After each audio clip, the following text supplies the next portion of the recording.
Réuni à Bunia du 14 au 17 août 2025, le délégué des comités membres de l'Église du Christ au Congo SCC dans les provinces de l'Ituri et du Haut-Ouélé ont tenu la première session ordinaire de leur synode provincial. Sous les thèmes Ensemble bâtissons l'Église pour la cohésion sociale et le bien-être des enfants de Dieu, ces assises avaient pour objectif d'examiner la marche de l'Église, d'évaluer son action spirituelle, sociale et humanitaire, mais aussi d'analyser la situation sécuritaire préoccupante qui touche la région. Les travaux se sont clôturés par une déclaration finale dont voici les grandes lignes.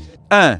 Notre encouragement au gouvernement provincial pour les efforts fournis dans l'amélioration des conditions socio-économiques de la population et les avancées significatives dans l'instauration de l'autorité de l'État sur l'ensemble de la province de l'Ituri. Toutefois, nous décrions les massacres de la population, des enlèvements, des violences sexuelles, les atteintes aux droits humains fondamentaux et les attaques contre les populations civiles confondues aux groupes armés, les phénomènes Mbororo dans les Haut-Ouélé. 2. Nous appelons les autorités provinciales à une collaboration avec la communauté internationale, à assurer pleinement leur rôle régalien de protection des populations au moyen d'une stratégie claire, coordonnée et respectueuse des droits de l'homme. 3. Nous lançons un appel à la solidarité nationale et internationale pour répondre aux besoins humanitaires urgents des déplacés internes, des orphelins, des veuves et des blessés de guerre. 2. De la mise en place des institutions et la situation sociale de la population. 4.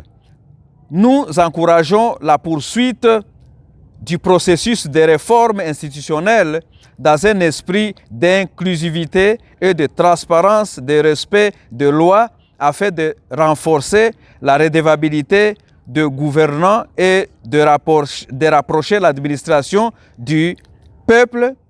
Nous demandons un engagement plus fort des autorités provinciales dans la reconstruction des infrastructures sociales de base, écoles, hôpitaux, routes, centres de santé, afin de répondre aux besoins fondamentaux de la population.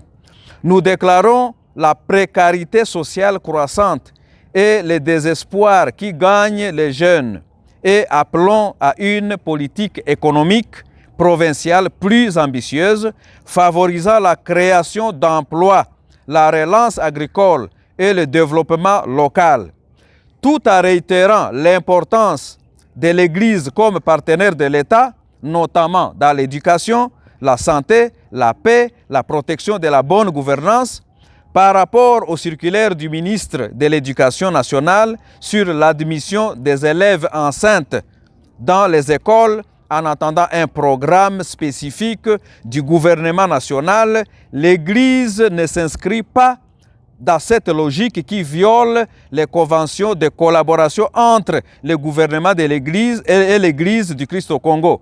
L'engagement, enfin, de l'Église dans l'éthique et la gestion des écoles conventionnées conformément à sa mission prophétique. De la sauvegarde, la création et l'engagement moral de l'Église. Nous rappelons à tous les fidèles leur responsabilité spirituelle de veiller au respect de la parole de Dieu et à la sacralité de l'être humain, créature de Dieu. En ce qui concerne la gestion des ressources naturelles, la protection de l'environnement, la lutte contre la déforestation abusive et l'exploitation illégale des minerais doivent faire partie de l'agenda éthique de notre Église. Enfin, nous nous engageons comme Église à promouvoir un enseignement basé sur la justice, la vérité, l'intégrité et le service désintéressé.